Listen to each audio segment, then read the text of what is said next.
Well, it is a very special day for our friends and our listeners in America. Happy Independence Day today.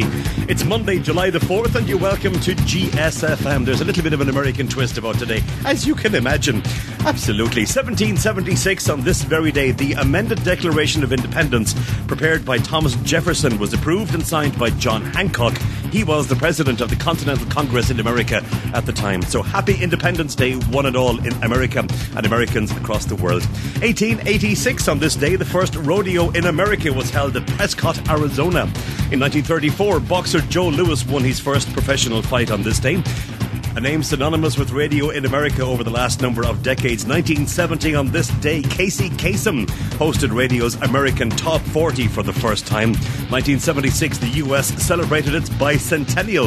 In 1982, on this day, Ozzy Osbourne married his manager Sharon Arden, and the rest, as they say, is history. Exactly. A troubled history, but history.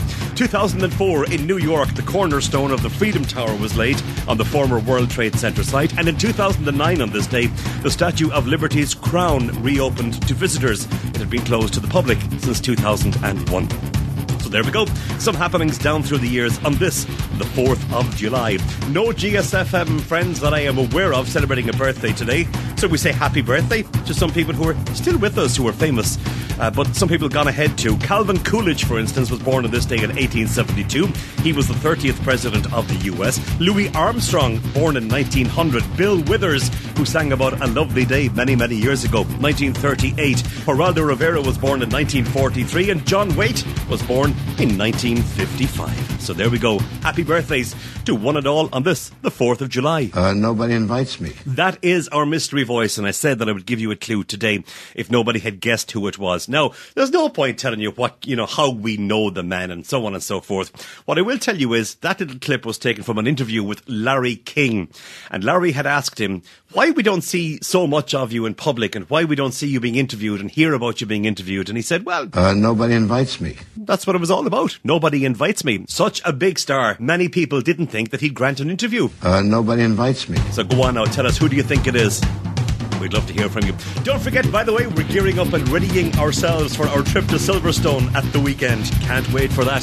So I will be recording at the track on Friday, Saturday and Sunday. So on Saturday, Sunday and Monday on GSFM, you can sample some of the atmosphere from the Formula 1 race and the building up to it over the weekend from Silverstone. Looking forward to that, so I am. Let's take a look and see what's happening in our useless fact then, shall we? People!